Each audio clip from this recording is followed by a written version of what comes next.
الحمد لله رب العالمين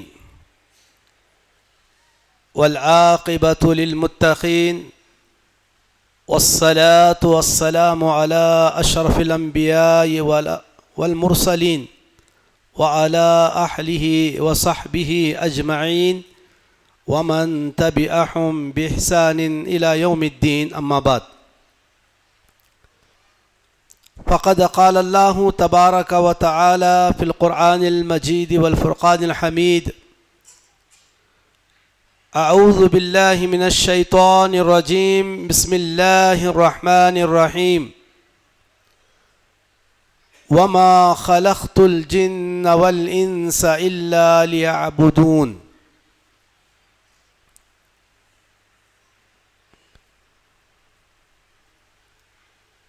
بعد حمد و صلات کے معزز علماء کرام، حاضرین مجلس، پردہ نشین خواتین اسلام، مسجد توحید اہل حدیث داونگیرہ میں آج اس پروگرام کے انعقاد کے موقع پر میں نے ابھی آپ کے سامنے سورۃ الذاریات کی آیت نمبر 56 تلاوت کی ہے۔ اس آیت کی مناسبت سے میری تقریر کا عنوان ہے توحید کی اہمیت، فضیلت، ضرورت۔ محترم حضرات و خواتین، توحید کسے کہتے ہیں، اس کو ہمیں سمجھنے کی ضرورت ہے۔ اہل علم نے توحید کی بڑے مختصر الفاظ میں تعریف کی ہے، جو یوں ہے: افراد اللہ سبحانہ بالعبادہ، اللہ تعالیٰ کی اکیلے کی عبادت کرنا، عبادت اللہ کی، اور اللہ تعالیٰ کو اس کی ذات، اس کے صفات، اس کے اسماء میں، افعال میں اکیلا سمجھنا، تنہا جاننا، یہی توحید ہے۔ جب بھی توحید کا لفظ آئے، توحید کا ذکر آئے، تو آپ کے ذہنوں میں بات رہنا چاہیے کہ توحید سے مراد اللہ کی عبادت، صرف اللہ ہی ہماری تمام عبادتوں کا اکیلا مستحق ہے، خواہ وہ عبادتیں زبان سے متعلق ہوں، خواہ وہ عبادتیں بدن سے متعلق ہوں، خواہ وہ عبادتیں مال سے متعلق ہوں، تمام عبادتوں کا تنہا مستحق صرف اللہ ہے۔ یہ عقیدہ، یہ معنی ہمیں ذہن میں ہونا چاہیے۔ محترم حضرات و خواتین، توحید کی بڑی اہمیت ہے۔ کیا اہمیت ہے؟ توحید اسلام کا سب سے پہلا ستون اور رکن ہے۔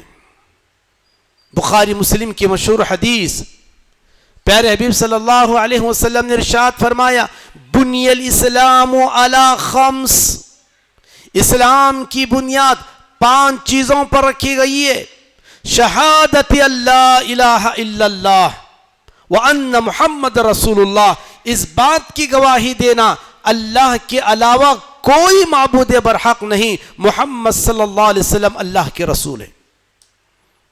اسلام کے ارکان میں سب سے پہلا رکن اور ستون اگر کسی کو قرار دیا گیا تو وہ توحید کا اقرار ہے۔ اس کا اقرار کرے بغیر کوئی اسلام میں داخل ہو ہی نہیں سکتا، اسلام میں داخل ہونے کے لیے، اپنے آپ کو مسلمان کہلانے کے لیے لا الہ الا اللہ محمد رسول اللہ کا اقرار کرنا ضروری ہے. اور ایسے مسلمان صرف اقرار کرنے والے آپ کو بے شمار ملیں گے، لیکن لا الہ الا اللہ کے جو تقاضے ہیں، جو شروط ہیں، اس کو جان کر سمجھ کر اس کو پورا کرتے ہوئے عمل کرنے والے آپ کو آٹے میں نمک کے برابر ملیں گے. ورنہ ہر مسلمان کلمہ لا الہ الا اللہ کا اقرار کرتے ہوئے تھکتا نہیں ہے. زبان سے لا الہ الا اللہ کا اقرار کرنا کافی نہیں ہے. الغرض یہ توحید کی اہمیت ہے. اسی طرح آگے دیکھیے، ایمان کا سب سے بنیادی جو رکن ہے وہ اللہ پر ایمان لانا. جیسا کہ بخاری مسلم کی مشہور حدیث جو حدیث جبریل کہلاتی ہے، حضرت جبریل علیہ السلام نے پیارے حبیب صلی اللہ علیہ وسلم سے سوال کرتے ہوئے کہا اخبرنی عن الایمان، آپ مجھے ایمان کے بارے میں خبر دیجئے. تو آپ نے جواباً کیا فرمایا؟ ان تؤمن باللہ، کہ تم اللہ پر ایمان لاؤ. پھر آپ نے مزید آگے اور ارکان کا ذکر کیا. مجھے یہیں پر صرف ایک بات بتانا ہے، ان تؤمن باللہ، کہ تم اللہ پر ایمان لاؤ. اللہ پر ایمان لانا الحمدللہ ہمارا ایمان ہے، لیکن اللہ پر ایمان لانے میں توحید کی تمام اقسام کا ذکر کرنا اور اس کو جو ہے عملی جامہ پہنانا، یہ بھی ایمان باللہ میں شامل ہے. اسی طرح آپ دیکھیے، توحید کی دعوت سب سے پہلی دعوت ہونی چاہیے. اللہ کے نبی علیہ الصلاۃ والسلام نے معاذ بن جبل رضی اللہ تعالی عنہ کو جب یمن کی طرف معلم بنا کر بھیجا تو آپ نے ان کو نصیحت فرمائی. کیا نصیحت تھی؟ آپ نے فرمایا انک تأتی قوما من اہل الکتاب، اے معاذ تم اہل کتاب کی سرزمین کی طرف جا رہے ہو. فادعوہم الی شہادت ان لا الہ الا اللہ وان رسول اللہ، تم انہیں اس بات کی طرف دعوت دیں کہ وہ اللہ کے ایک ہونے کی اور میرے رسول ہونے کی گواہی دیں. اندازہ لگائیے، توحید کی دعوت سب سے پہلے دعوت دینی چاہیے. آج ضرورت ہے توحید کو سمجھنے کی، توحید کی دعوت کو عام کرنے کی. آج بہت سارے لوگ دعوتی کام تو کر رہے ہیں، کوئی کسی شہر کی طرف دعوت دے رہا ہے، کوئی کسی شخصیت کی طرف دعوت دے رہا ہے، کوئی کسی اور چیز کی طرف دعوت دے رہا ہے. توحید کی دعوت بہت ہی کم دی جاتی ہے. لہذا توحید کی دعوت یہ اولین دعوت ہونی چاہیے، جس سے اس کی اہمیت کا ہمیں اندازہ لگتا ہے. توحید کی دعوت تمام انبیاء و رسول کی دعوت ہے. سورۃ النحل آیت نمبر 36 آپ پڑھیے. اللہ رب العالمین نے فرمایا وَلَقَدْ بَعَثْنَا فِي كُلِّ أُمَّةٍ رَسُولًا ان اعبدوا اللہ واجتنبوا الطاغوت، ہم نے ہر جماعت میں ایک رسول کو بھیجا، یہ وحی دیتے ہوئے کہ تم اللہ کی عبادت کرو، طاغوت سے بچو. یہ دعوت تمام رسولوں کی دعوت، تمام انبیاء کی دعوت. آپ کسی بھی نبی اور رسول کی دعوت کو پڑھیں، انہوں نے اپنی قوم کو سب سے پہلے توحید کی دعوت دی. پیارے حبیب صلی اللہ علیہ وسلم کا نمونہ ہمارے سامنے موجود ہے. 23 سالہ نبوی زندگی میں 13 سالہ جو مکی دور کہلاتا ہے، اس مکی دور میں آپ نے صرف اور صرف لوگوں کو توحید کی دعوت دی. کہا قولوا لا الہ الا اللہ تفلحوا، لوگوں لا الہ الا اللہ کہو فلاح پا جاؤ گے. یہی آپ کی ایک دعوت تھی، اور یہی وہ توحید ہے جو تمام انسانوں اور جنوں کی پیدائش کا مقصد اور حکمت ہے. جو آیت کریمہ شروع میں نے آپ کے سامنے پڑھی سورۃ الذاریات آیت نمبر 56 کے اندر اللہ رب العالمین نے اسی بات کی طرف اشارہ کرتے ہوئے فرمایا وَمَا خَلَقْتُ الْجِنَّ وَالْإِنسَ إِلَّا لِيَعْبُدُونَ. میں نے جن اور انس کو اپنی عبادت کے لیے پیدا کیا ہے. لیعبدون کی تفسیر میں مشہور مفسر قرآن ترجمان القرآن عبداللہ بن عباس رضی اللہ تعالیٰ عنہ فرماتے ہیں اے لیوحدون، تاکہ وہ مجھے اکیلا سمجھے. اللہ تعالیٰ نے بے شمار مخلوقات کو پیدا کیا، ان کی تخلیق کا مقصد اس آیت میں ذکر نہیں کیا، لیکن دو مخلوق انس اور جن یہ ایسی مخلوق ہے کہ ان کی تخلیق کا اولین جو مقصد بتایا وہ یہی توحید ہے. لیعبدون اے لیوحدون. محترم حضرات، یہ توحید کیا ہے جسے ہم نے معمولی سمجھا ہے؟ یہ توحید سب سے بڑی عظیم دولت ہے. جسے توحید کی دولت مل گئی وہ سب سے خوش نصیب انسان ہے. جسے توحید نہیں ملی وہ سب سے بد نصیب انسان ہے.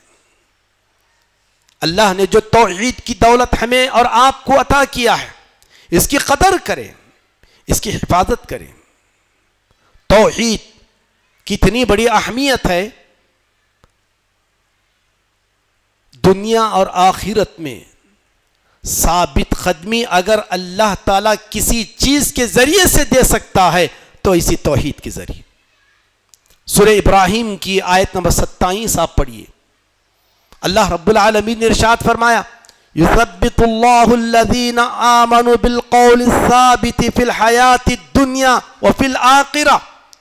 اہل ایمان کو اللہ تعالیٰ قول ثابت کے ذریعے دنیا کی اور آخرت کی زندگی میں ثابت قدم رکھے گا. قول ثابت سے کیا مراد ہے؟ مفسرین اور اہل علم نے لکھا ہے اس آیت میں قول ثابت سے مراد کلمہ لا الہ الا اللہ محمد رسول اللہ کا اقرار کرنا ہے. جو کلمہ لا الہ الا اللہ کو سمجھ کر پڑھتا ہے، اس کے شروط، اس کے تقاضوں کو ادا کرتا ہے، اس کے مطابق اپنی زندگی کو توحید والی زندگی بناتا ہے، تو اس کی زندگی میں خواہ کتنی ہی مصیبتیں، تکلیفیں، پریشانیاں، آزمائشیں، امتحانات آئیں وہ ٹس سے مس نہیں ہوتا. انبیاء کی مثالیں، اس کے بعد صحابہ کی مثالیں ہمارے سامنے موجود ہے. توحید پر ان کو کتنا نہیں ستایا گیا، کتنا نہیں ان کو پیٹا اور مارا گیا، لیکن وہ پتھر کی چٹان کی طرح توحید پر ثابت قدم رہے. اور آخرت کی جو پہلی منزل ہے یعنی قبر، وہاں بھی اللہ تعالیٰ اسی قول ثابت کلمہ توحید کے اقرار کی بنیاد پر اللہ تعالیٰ ثابت قدم رکھے گا اور منکر نکیر کے سوالات کا وہ بندہ بآسانی جواب دے دے گا. جب قبر میں تدفین کے بعد اسے پوچھا جائے گا من ربو کا، ما دینو کا، من نبیو کا، ان تمام سوالات کا آسانی سے وہ جواب دے دے گا. اہل علم نے لکھا ہے کہ قول ثابت کے ذریعے آخرت کی زندگی میں ثابت قدم کا مطلب یہی ہے کہ قبر میں پوچھے جانے والے سوالات کا جواب بڑی آسانی سے وہ دے دے گا اور اللہ تعالیٰ اس کو یہ توفیق دے گا.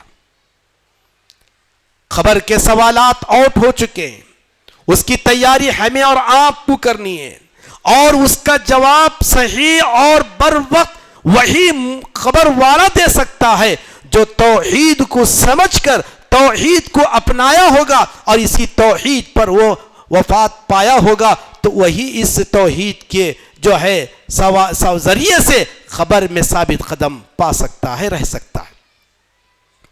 یہ توحید اتنی اہم ہے. جب تک توحید کو ماننے والے، اللہ کی ایک عبادت کرنے والے اس دھرتی پر، اس زمین پر رہیں گے، یہ دنیا قائم رہے گی. جب اس زمین سے توحید کا اقرار کرنے والے، اللہ کی عبادت کرنے والے نہیں رہیں گے تو پھر اللہ کو اس دنیا کی بھی کوئی ضرورت نہیں رہے گی. اللہ اس دنیا کو فنا کر دے گا. صحیح مسلم کی روایت پیارے حبیب صلی اللہ علیہ وسلم نے ارشاد فرمایا لا تقوم الساعة حتى لا يقال في الارض اللہ اللہ، قیامت اس وقت تک نہیں آئے گی جب تک زمین میں اللہ اللہ نہ کہا جائے گا. یعنی معلوم یہ ہوا جب تک اللہ کے نام کا ذکر اور ورد ہوتا رہے گا، اللہ کی عبادت اور اسی کی پرستش اس زمین اور اس دھرتی پر ہوتی رہے گی، اور اسی کی عبادت کرنے والے موحدین جب تک رہیں گے قیامت نہیں آئے گی. جب یہ موحدین، یہ اہل توحید، یہ اہل ایمان اس دنیا سے ختم ہو جائیں گے، کافر مشرک دنیا میں رہ جائیں گے، تو پھر اللہ تعالیٰ ایسے لوگوں پر اس دنیا کا آخری دن بنا کر اس دنیا کو فنا کر دے گا. معلوم کیا ہوا؟ توحید پر دنیا قائم ہے. جب توحید ختم ہو جائے گی دنیا بھی ختم ہو جائے گی. اللہ اکبر. اندازہ لگایا، یہی توحید ہے. اسی لیے اللہ کے نبی صلی اللہ علیہ وسلم اپنے دن کا آغاز توحید سے کرتے تھے. اپنے دن کا آغاز توحید سے کرتے تھے. کیا مطلب ہے؟ مطلب یہ ہے فجر کی 2 رکعت سنت جو نماز آپ پڑھتے تھے، پہلی رکعت میں سورۃ الکافرون، دوسری رکعت میں سورۃ الاخلاص پڑھا کرتے تھے. ان دونوں سورتوں کو آپ پڑھیے. کیا ہے اس کا خلاصہ؟ سورۃ الکافرون کا خلاصہ شرک کی نفی، سورۃ الاخلاص کا خلاصہ توحید کا اقرار. فجر کی سب سے پہلی پڑھی جانے والی جو نماز ہے فجر کی 2 رکعت سنت، اس میں آپ سورۃ الکافرون اور سورۃ الاخلاص پڑھ کے گویا اپنی توحید کے ذریعے سے دن کا آغاز کیا کرتے تھے، اور اپنے دن کا اختتام بھی توحید پر کیا کرتے تھے. مراد جب آپ وتر کی نماز پڑھتے تھے تو 3 رکعت والی اگر وتر کی نماز ہے، پہلی رکعت میں سورۃ الاعلی، دوسری رکعت میں سورۃ الکافرون، تیسری رکعت میں سورۃ الاخلاص پڑھا کرتے تھے. سورۃ الکافرون کا خلاصہ شرک کی نفی ہے، معبودان باطلہ کی نفی ہے. سورۃ الاخلاص کا خلاصہ وہ ایک توحید کا اقرار ہے. اللہ اکبر. نبی پاک صلی اللہ علیہ وسلم کو توحید کی اہمیت معلوم تھی، اسی لیے اپنے دن کا آغاز توحید سے، اپنے دن کا اختتام توحید سے کیا کرتے تھے. اور ہم کو بھی ان رکعتوں میں یہی مسنون قرات پڑھنا چاہیے اور اس سورت کو بار بار پڑھنا چاہیے. محترم حضرات و خواتین، توحید کی اہمیت کے تعلق سے ایک بات یہ بھی ہے، اگر اللہ کا دشمن بھی تھوڑی دیر کے لیے ہی صحیح اللہ رب العالمین کو اکیلا مان کر، اسی کو ماوا ملجا مشکل کشا سمجھ کر اگر وہ دعا کرتا ہے تو اللہ اس کا بیڑا پار لگا دیتا ہے اور اس کو نجات دے دیتا ہے. سورۃ العنکبوت کی آیت نمبر 45 میں اللہ رب العالمین نے اس کی طرف اشارہ کیا ہے. فَإِذَا رَكِبُوا فِي الْفُلْكِ دَعَوُا اللَّهَ مُخْلِصِينَ لَهُ الدِّينَ فَلَمَّا نَجَّاهُمْ إِلَى الْبَرِّ إِذَا هُمْ يُشْرِكُونَ. اللہ کے دشمنوں کا، مشرکین مکہ کا یہ حال تھا، جب وہ کسی سمندری سفر میں نکلتے تو اللہ کو خالص سمجھ کر اسی کو دعا کرتے، اسی سے مدد مانگا کرتے تھے. فَلَمَّا نَجَّاهُمْ إِلَى الْبَرِّ، جب اللہ تعالیٰ انہیں کشتی کو ساحل تک پہنچا دیتا، اِذَا هُمْ يُشْرِكُونَ، پھر سے شرک کرنے لگتے. تو ان کا شرک کب تھا؟ وہ شرک خوشحالی میں کرتے تھے، تنگ حالی میں، مشکل اوقات اور گھڑیوں میں وہ اللہ کی توحید کا اقرار کرتے تھے. اور آج کا مسلمان، مولانا محمد بن عبد الوہاب رحمہ اللہ نے کتاب التوحید کے اندر یہ بات لکھی ہے کہ آج کا جو مسلمان ہے ان سے بھی گیا گزرا ہے. وہ صرف خوشحالی میں شرک کرتے تھے، تنگ حالی میں اللہ کی توحید کا اقرار کرتے تھے اور اللہ ہی کو مشکل کشا سمجھتے تھے. آج کا مسلمان کیا خوشحالی، کیا تنگ حالی، کیا دکھ، کیا سکھ، کیا اچھے دن، کیا برے دن، ہر گھڑی میں، ہر دو حالتوں میں وہ اللہ کو چھوڑ کر غیروں کو مشکل کشا، حاجت روا، فرما روا، بگڑی بنانے والا سمجھ کر پکارتا ہے، آپ ہی اندازہ لگائیے کہ وہ بڑھ کر شرک میں ہے کہ آج کا مسلمان بڑھ کے، الا ماشاء اللہ۔ توحید کی بہت بڑی اہمیت ہے، اسے سمجھنے کی ضرورت ہے، اور جہاں تک توحید کی فضیلت ہے تو توحید کی فضیلت بھی بے شمار فضیلتیں ہیں، بے شمار بشارتیں اور برکتیں ہیں۔ آئیے اس میں سے چند ایک فضیلتیں میں آپ کے سامنے رکھنا چاہتا ہوں تاکہ ہم توحید کی اہمیت کو جاننے کے ساتھ ساتھ اس کی فضیلت کو بھی ہم سمجھ سکیں اور جان سکیں۔ مسلم کی ایک روایت ہے، پیارے حبیب صلی اللہ علیہ وسلم نے ارشاد فرمایا، ما من رجل مسلم یموت فیقوم علی جنازته 40 رجلا، کوئی مسلمان مرد انتقال کر جاتا ہے اور اس کی نماز جنازہ 40 ایسے افراد ادا کرتے ہیں، اور ایک روایت میں 100 کا ذکر ہے۔ دونوں روایتیں صحیح ہیں، ایک روایت میں 40 افراد کا، دوسری روایت میں 100 افراد کا ذکر ہے۔ کیسے؟ لا یشرکون باللہ شیئا، جو اللہ کے ساتھ کسی کو شریک نہ کرتے ہوں، الا شفعہم اللہ، اللہ ان کی شفاعت کو اس میت کے حق میں قبول کر دیتا ہے۔ اللہ اکبر۔ کوئی مسلمان مرد ہو کہ عورت مر گیا، اس کی نماز جنازہ اگر 40 افراد یا 100 افراد بھی پڑھتے ہوں جو خالص موحد ہوں، توحید پرست ہوں، اللہ کے ساتھ شریک نہ کرنے والے ہوں، تو ان کی دعائے مغفرت اللہ تعالیٰ قبول کر کے اس میت کی حق میں شفاعت لکھ دیتا ہے۔ اللہ اکبر۔ ہم لوگ کیا کرتے ہیں؟ ہم لوگ سمجھتے ہیں جس کی نماز جنازہ میں سینکڑوں کی تعداد میں، ہزاروں کی تعداد میں اگر لوگ ہوں تو لوگ تعریف کرتے ہیں، تبصرے کرتے ہیں، ارے کیا جنازہ تھا، کیا مرنے والا خوش نصیب تھا، اتنے لوگ تھے۔ اللہ تعالیٰ کو کوانٹیٹی کی ضرورت نہیں ہے، کوالٹی کی ضرورت ہے۔ اللہ تعالیٰ کثرت کو نہیں دیکھتا، اللہ تعالیٰ توحید کی صفت کو دیکھتا ہے۔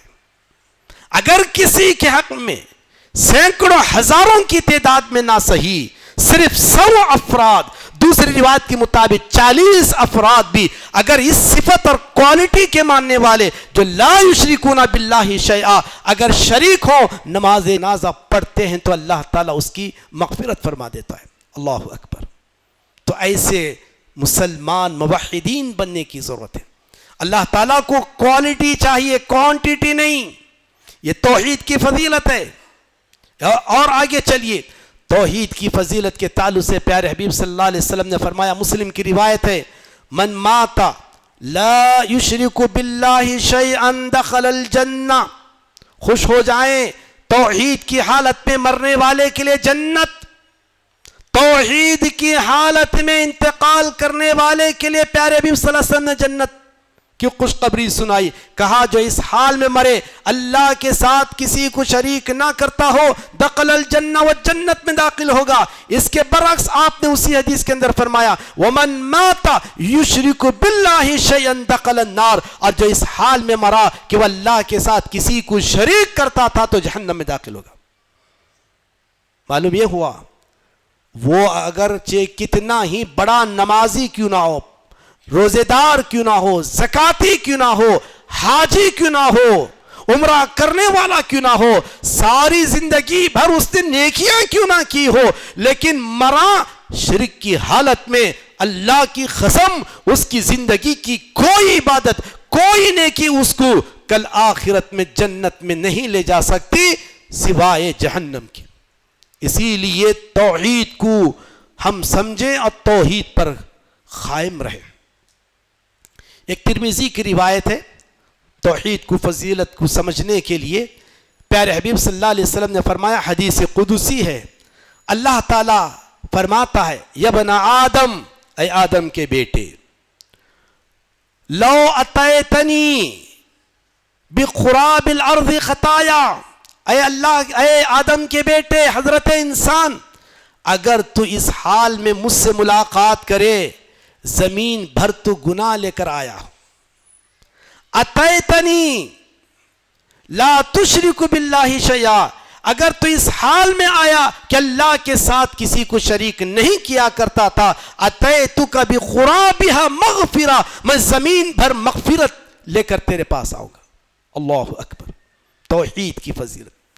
انسان کے کھاتے میں زمین بھر گناہ بھی اگر کیوں نہ ہو، لیکن وہ توحید پر قائم تھا، توحید پر مرا، تو اللہ رب العالمین اتنی ہی مغفرت لے کر اللہ تعالیٰ اس کا استقبال کرے گا اور اس کی مغفرت فرمائے گا. اسی لیے ایک اور حدیث میں توحید کی فضیلت بیان کرتے ہوئے اللہ کے نبی صلی اللہ علیہ وسلم نے فرمایا، ترمذی کی روایت ہے، کل قیامت کے دن اللہ کے دربار میں ایک ایسے بندے کو لایا جائے گا جس کے 90 پر 99 رجسٹر دفتر ایسے ہوں گے جس میں گناہ ہی گناہ ہوگا. صرف ایک رجسٹر دفتر ایسا ہوگا جس میں صرف کلمہ لا الہ الا اللہ جو اس نے اقرار کیا تھا وہ لکھا ہوا ہوگا. ان رجسٹروں کو میزان عدل کے دونوں پلڑوں میں رکھ کر تولا جائے گا. 99 رجسٹروں کا جو پلڑا ہے وہ ہلکا پڑ جائے گا، لیکن ایک کلمہ لا الہ الا اللہ کا دفتر والا پلہ بھاری اور وزنی ہو جائے گا. اللہ اکبر. یہ توحید کی فضیلت ہے. اس توحید کی فضیلت کو جاننے کے ساتھ ہمیں اپنے توحید کی حفاظت کرنے کی ضرورت ہے. معزز سامعین و سامعات، ہم اس خوش فہمی میں نہ رہیں ہم خاندانی توحید پرست ہیں، ہم پیدائشی توحید پرست ہیں، ارے ہم تو توحید پر ہیں، ہم شرک نہیں کرتے. یہ نہ کہیں. کوئی اپنے نفس کی ضمانت اور گارنٹی دے نہیں سکتا. امام الموحدین، امام التوحید ابراہیم علیہ السلام نے اپنے توحید کی ضمانت نہیں دی. وہ جب دعا کرتے تھے اپنی توحید کی فکر کرتے ہوئے، اپنی توحید کی حفاظت کرتے ہوئے، بدرجہ اولا مجھے اور آپ کو یہ دعا یاد ہونی چاہیے اور اپنی دعاؤں میں اس دعا کو ہمیں کرتے رہنا چاہیے. کیا دعا ہے؟ سورہ ابراہیم آیت نمبر 35 میں اللہ نے اس دعا کو نقل کیا. اس دعا کو لے کر جائیں اور اس کو آپ ہمیشہ کا معمول بنائیں. وَجُنُبُنِي وَبَنِيَّ أَن نَعْبُدَ الْأَصْنَامَ، اے اللہ مجھے اور میری اولاد کو بت پرستی سے بچانا. اللہ اکبر. حضرت ابراہیم علیہ السلام جیسے نبی توحید پر قائم رہنے، بت پرستی سے بچنے کی دعا کر رہے اپنے لیے، اپنی اولاد کے لیے. تو مجھے اور آپ کو بدرجہ اولا یہ دعا یاد کرنی چاہیے. کیوں؟ آپ یہ نہ سمجھیں ارے ہم تو توحید پر ہیں، کبھی ہم نے بت پرستی نہیں کی. یاد رکھیے قیامت کی نشانیوں میں سے ایک نشانی یہ ہے، آپ کی پیشن گوئیوں میں سے ایک پیشن گوئی یہ ہے کہ قیامت اس وقت تک نہیں آئے گی جب تک قبیلے دوس کی عورتیں بتوں کو پوجنے نہ لگیں. پھر سے مسلمان بت پرستی میں مبتلا ہو جائیں گے جیسے مشرکین مکہ بت پرستی میں تھے. قیامت کے قریب پھر سے اس امت کے لوگ بت پرستی میں مبتلا ہو جائیں گے. یہی وجہ ہے حضرت ابراہیم علیہ السلام دعا کرتے تھے.